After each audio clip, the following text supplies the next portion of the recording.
Congressman Hal Rogers chairs the House Appropriations Committee. Werfel appears before the Appropriations Subcommittee on Financial Services and General Government. So, sir, good morning to you. I know you'll be in the hearing room today. First, I want to ask you about the question, in the story that broke earlier today, the IRS spent about $50 million holding 220 conferences for employees between 2010 and 2012. What can you add to that story, sir? Well, it's the arrogance of power. We will dig deeply into that. $50 million for 2,600 people at a conference in California, where I'm told some of the rooms cost upwards of $1,500 a night, or even more. But we'll get to the bottom of that as well. What do you want to know from your witness today, then? Well, I want to know his explanations, if he has any, of how this waste of taxpayer money, not just in the conferences, but $13 billion in refunds that were not supposed to be done, for example. Of course, the enemies list out of the White House that IRS was engaged in shutting down or trying to shut down the conservative political viewpoint across the country. An enemies list that rivals that of another president some time ago. There's a little bit of information coming out based on the Oversight Committee's, a different committee than the one we're talking about this afternoon.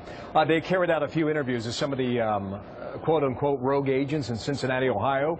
And some of the information is very interesting because this one agent says that we're controlled by so many people and we have to deliver so many reports.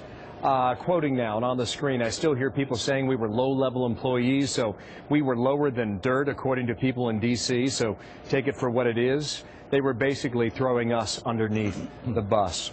What have you learned about that?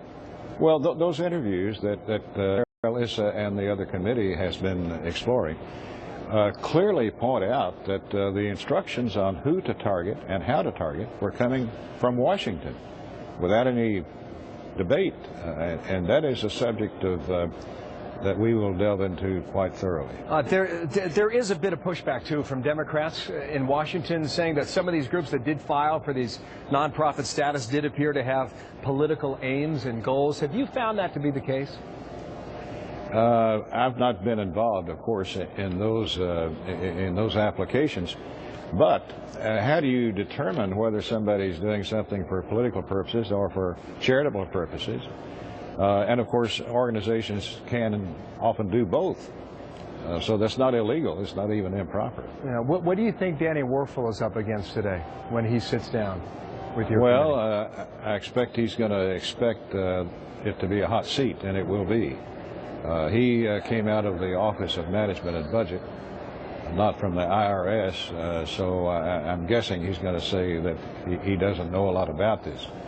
But we are in charge of expending taxpayer dollars. That's what the Appropriations Committee does.